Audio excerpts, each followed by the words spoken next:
next presentation is from Illawara Aboriginal Medical Service in New South Wales, and Chris and Marianne from Illawara are going to give us a heads up about Illawara.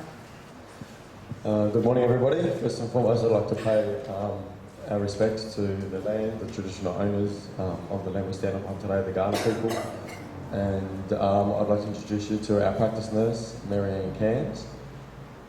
And I've been with the QAAMS program for about 7 years now, and I thought it's about time I showcase my organisation that represents me and supports me every year to come here and continue. So 2013, we thought we'll showcase our organisation. So this is the Illawara Aboriginal Medical Service, and this is our artwork that only came about in the last 12 months, and it was actually done by our infamous Aboriginal local artist, Jasmine Sarin, who also done the QAAMS artwork over there.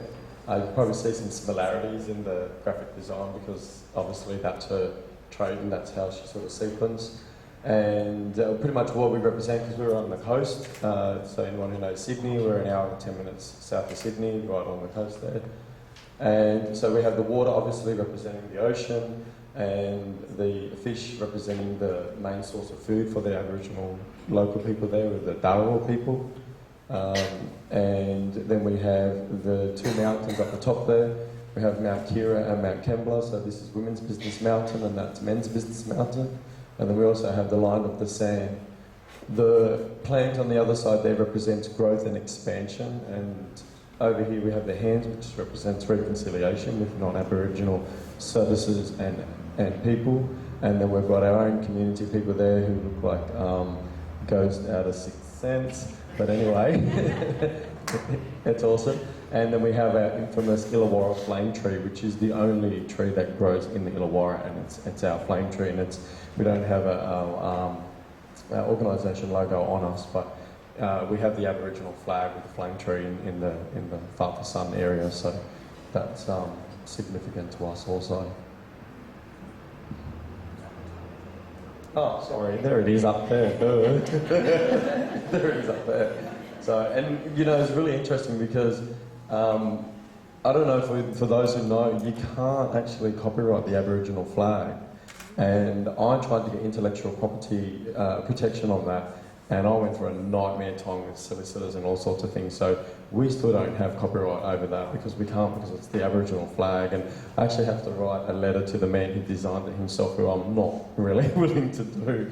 So we just, you know, no one asked us questions. We haven't been asked questions since we were established in 1984. So we just be quiet and just go on with our logo. So, in the Illawara Aboriginal Medical Service, our vision is to provide and be recognised for providing Illawara and Aboriginal and Torres Strait Islander people with high quality and appropriate and efficient and effective primary health care and related services. Our mission is to improve the health and well-being overall, that holistic health model of Aboriginal and Torres Strait Islander health for Aboriginal and Torres Strait Islander peoples.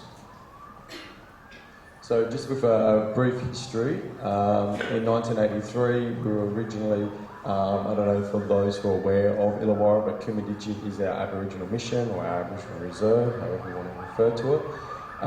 And we had one doctor that used to service there once a week. And then it became, in 1984, it became incorporated because we had a Redfern AMS, which was located in the metropolitan area in Sydney, and we had Nowra AMS, which was located in the Shoalhaven, and they realised there's a whole region, Illawara, that had no services available at all. So they got together and said, let's put a funding submission together and create an Aboriginal medical service in the Illawara region, because it was such a huge geographical location that was unserviced, and that's actually how we became in 1984. So this is our geographical location here. You can see from Helensburgh down to Durawa, or North Durawa to be technical, and it goes inland as far as the escarpment. So for those who haven't been to Wollongong, to get down it, it's a valley. It goes down and it sits on the side of the ocean. So all around it is just massive mountains. So we're sort of, you know, if we ever have a sea rise, we're gone. So everyone up in the Southern Highlands, they'll be fine up in Campbelltown, but we'll be gone. So this is our head office here in Wollongong, Church Street, on the left-hand side, and on the right-hand side we have our branch at Dapto, which is about 15 minutes south. And it was originally designed to be established there purely because of the population of Aboriginal and Torres Strait Islander people were in Dapto, Illawara, Kanahooka, all them areas. So that's why we decided to expand out to there. But we own our building in head office in Wollongong. We don't own our building at Dapto. We didn't get any funds from the government to be able to do so. So we rent it at a high astronomical amount every year, which is ridiculous because that money could be actually the mortgage to own that building as well. But unfortunately, that's not the case. Most of our funding comes from ATSI, so everyone knows that, 70%, Commonwealth Government. And then we do have a couple of positions that are state funded, our practice nurses, early childhood nurse, alcohol and upper drug, and sexual health worker. So we have a high, like I said, a high Indigenous population in the urban setting. Everyone knows, it goes without saying, the complex issues in Aboriginal and Torres Strait Islander holistic health. We are a bulk billing service, so we do generate Medicare revenue and transport access to the service because of the geographical location is the challenge. So we do provide transport services also. So this is just our demographic breakdown. So you can see the service provides service to 10% of non-Aboriginal and Torres Strait Islander people. So that shows we are showing we actually provide service to our people 90%. So we're definitely doing what we're set up to do as Aboriginal and community-controlled health organisations. Just quickly, these are the 3 LGAs. So even though we're the Illawara region, we're broken up in 3 local government areas. So Wollongong, Shellharbour and QAAMS. So like I said, and I just saw Wheatbelt and I thought, bloody hell, what am I whinging about? Look at the size of that geographical location. They need to fly in to get the service. We just have a van. Okay, so this is our service activity, so individual clients seen, and these are the statistics on 2012, 2013. 2,145, client contacts, 14,050, episodes of care, 12,238, and missed appointments, 1,435. FTA rates, I think everyone would agree with me, they're out of our control. You can't do anything, we fail to attend, but we do our best to see, maybe why they fail to attend and see if we can help them out if it was transport or something, because we don't actually offer transport. We wait until the client says, is there transport available, or I can't get there, I don't have a car. We go, oh yeah, we've got transport, we can get you in.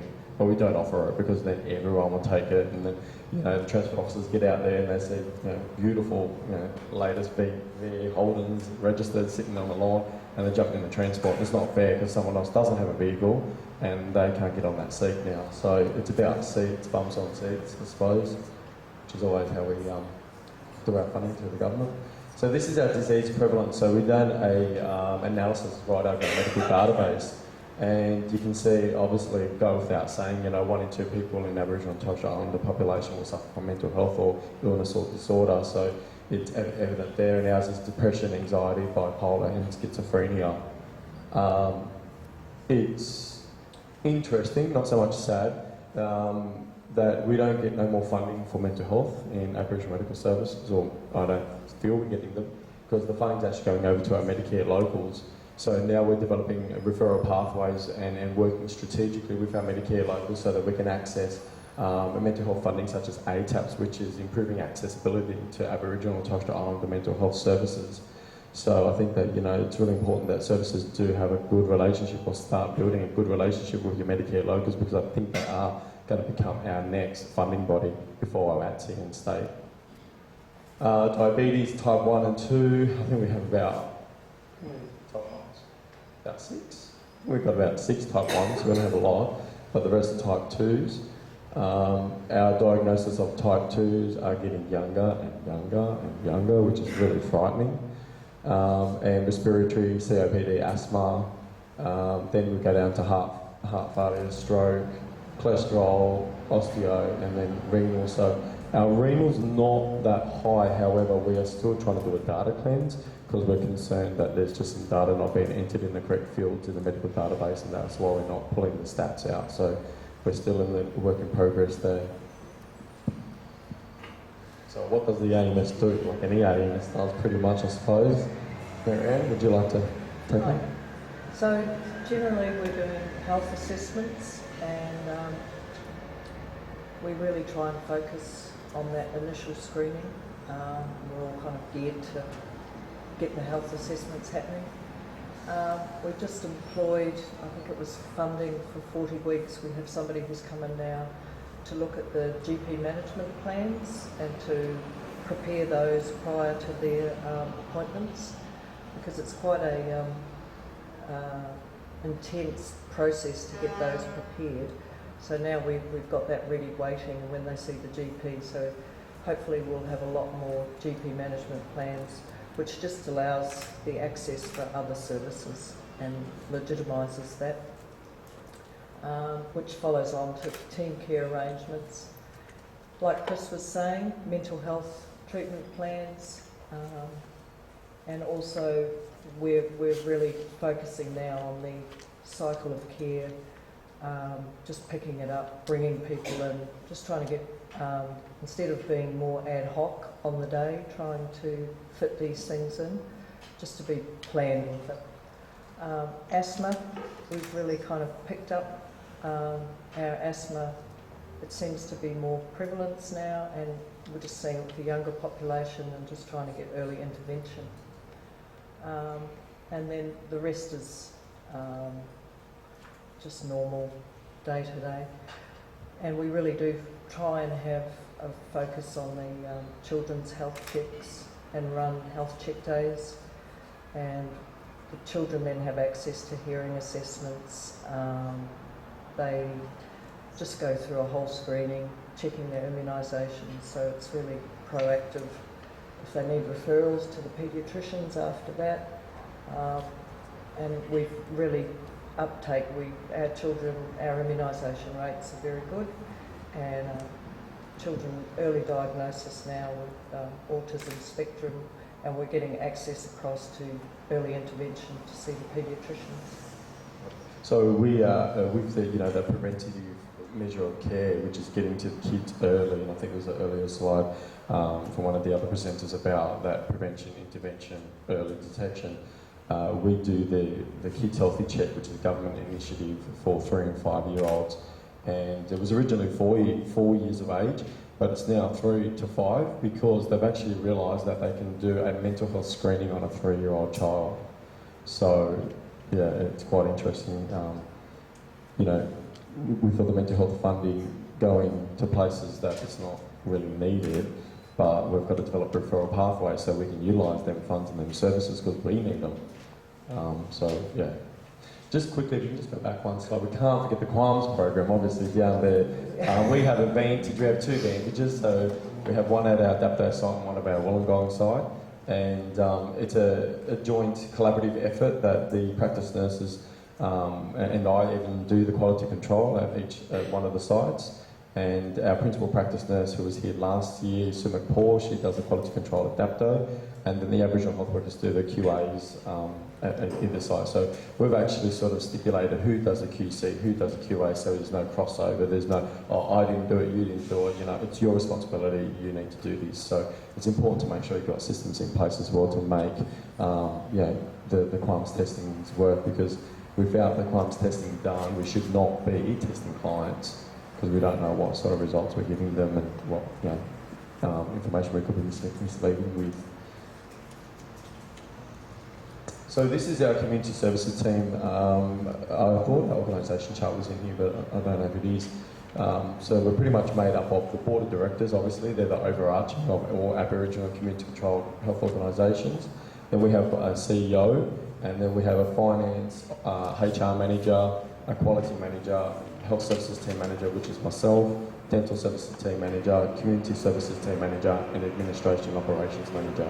So all our managers are Aboriginal people, the CEO is Aboriginal herself, and obviously the board are Aboriginal.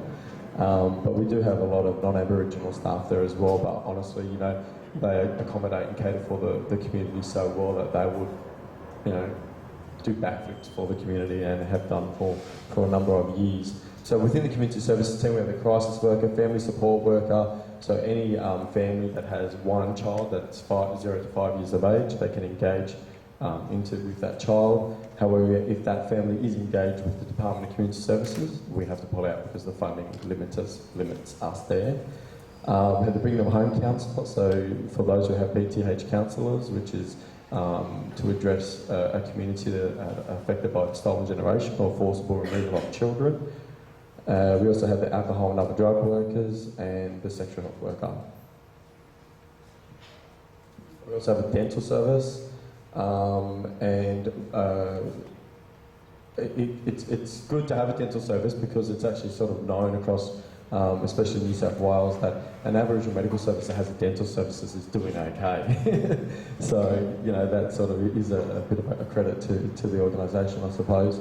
But it is a standalone position that's funded specifically for its standalone position. So it doesn't actually incorporate the fund that goes into the organisation. So it's very restricted, very limited resources, have to have Aboriginality confirmation to access that service. It's very, very limited funding. But we do what we can. We have dental therapists, we have an orthodontist, which we actually drive them up to, Miranda. And I'm not going to try that dental prosthesist or something like that.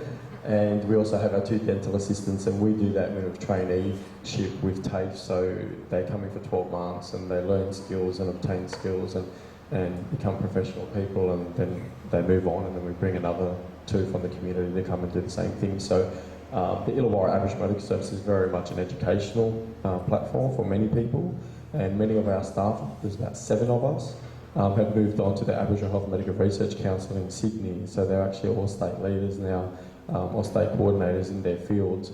So we're quite pleased that, you know, we give the opportunity for them guys to be trained up and move on and become more recognised. So some of the programs we do, Marianne. Okay, so like I was just saying before, the health check days, so we just try and incorporate education at those days. So even our packages of what the children might have for entertainment, we're trying to get education happening, what you can do with children in that age group. And they're always really successful, and the kids have a lot of fun and a bit of a connection for young mums with the community. You know more about that, Chris. Okay, so this is our Men's Healthy Way program.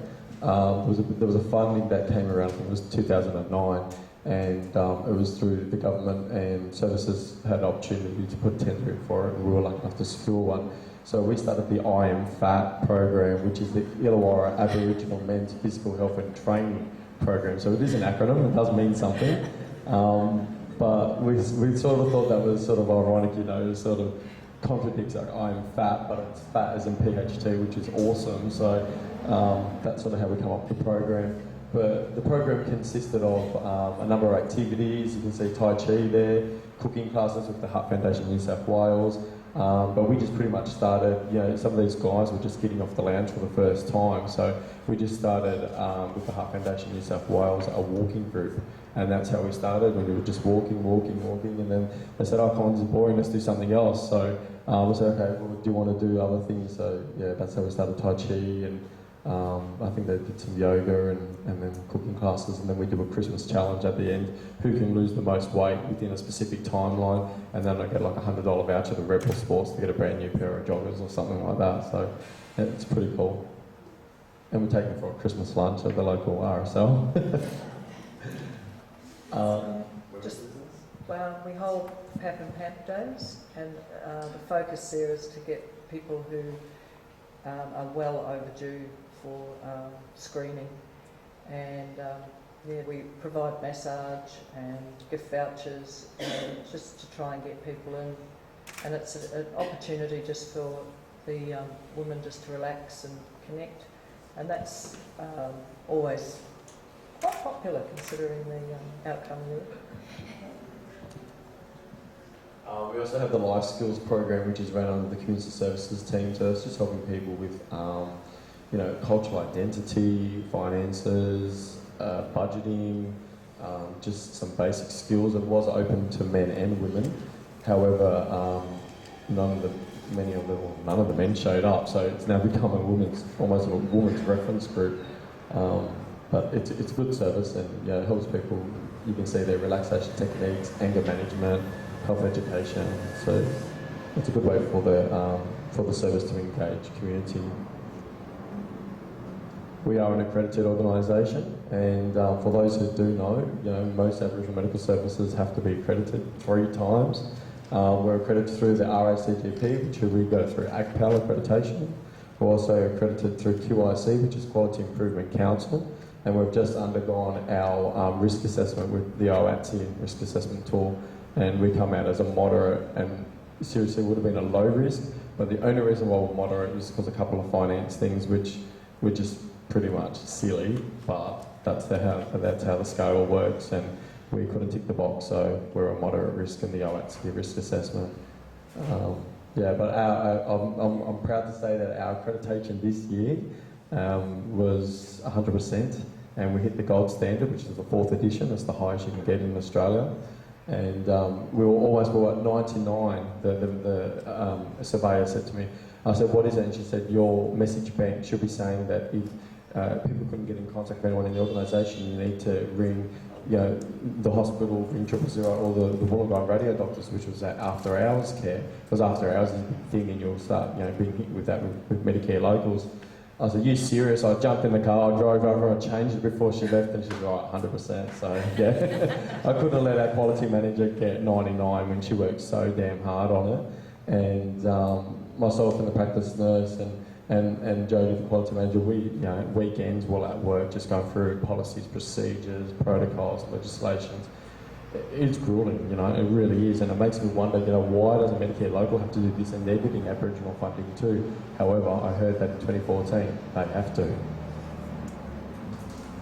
So some of the other services, as most services, have the allied health services providers. So we have diabetes educator, dietitian for diabetes, diabetics only, endocrinologist, optometrist, podiatrist, physiotherapist. We have a massage therapist, and that was for staff reasons, pretty much a boost of staff morale. So we have opened it up to community, but they're only allowed to have 2 appointments. The rest of the appointments are for staff.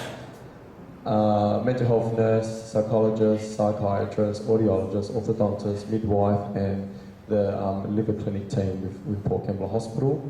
We are, like I said, an educational platform, so we take on GP registrars, so training GPs from the Coast City Training General Practice Consortium.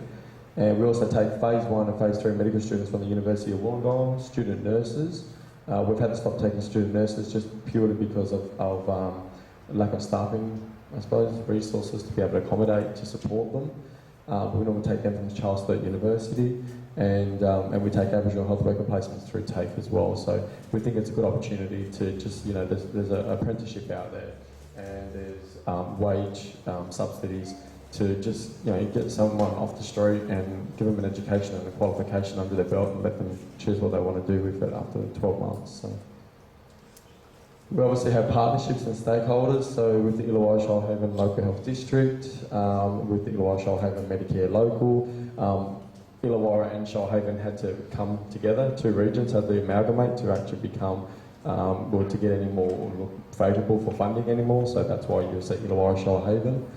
The Illawara Aboriginal Corporation, which is our cultural centre, and they own homes and the Elders Village and things like that. Illawara Aboriginal Pathways, which is an organisation I've been a chair of, but I've actually resigned this year. I've been on there 6 years, and it's a service for Aboriginal and Torres Strait Islander health services and disability services within the Illawara region. So we have vision care, House of No Steps, Life Without Barriers, a lot of disability services, because we identified that's one of our weaknesses in the organisation. So we wanted to strengthen that, and that's why we sort of developed that committee. We have the Illawara Community-Based Working Group, which is a big cluster that works within the Illawara. So it's like an Aboriginal interagency. So all the services that are Aboriginal and Torres Strait Islander connected all come together once a month, and they meet, and they have 5 clusters that come off that, which is law and justice, culture and heritage, housing and economics, employment, health and social wellbeing. We also contribute to the Iron Fat program, so one of the Aboriginal health workers goes out and does a screening once a week. We also contribute to other Aboriginal community-based programs such as Auntie Jean's Good Health Team, which is done through the area health, and that's a complex care program for diabetics. Wollongong City Council, QAAMS National Program, which we've been with since 2005, I think.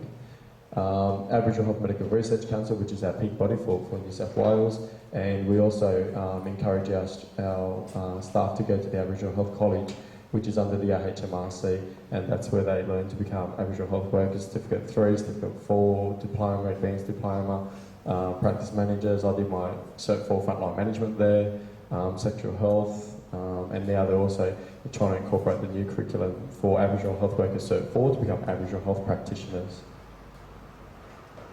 It continues on. I'm not going to go into all of it. Obviously, you know, we all got stakeholders. We're community controlled. And this is Dale Wright. He was here last year with our principal practice nurse, Simon Paul. And Dale was he was our very proactive Aboriginal health worker. He's actually resigned this year, believe it or not. He's going to Medicare Local. But, you know, it's an opportunity for him, I suppose, because he's got these skills that he's had within the Illawara Aboriginal Medical Service for the last 4.5 years. He's going over to be a care coordinator and supplementary services position, so he's still looking after our chronic disease in the Illawara and Shoalhaven region. And yeah, that's just a depict of him doing a testing with Colleen Sloan. But thanks, guys.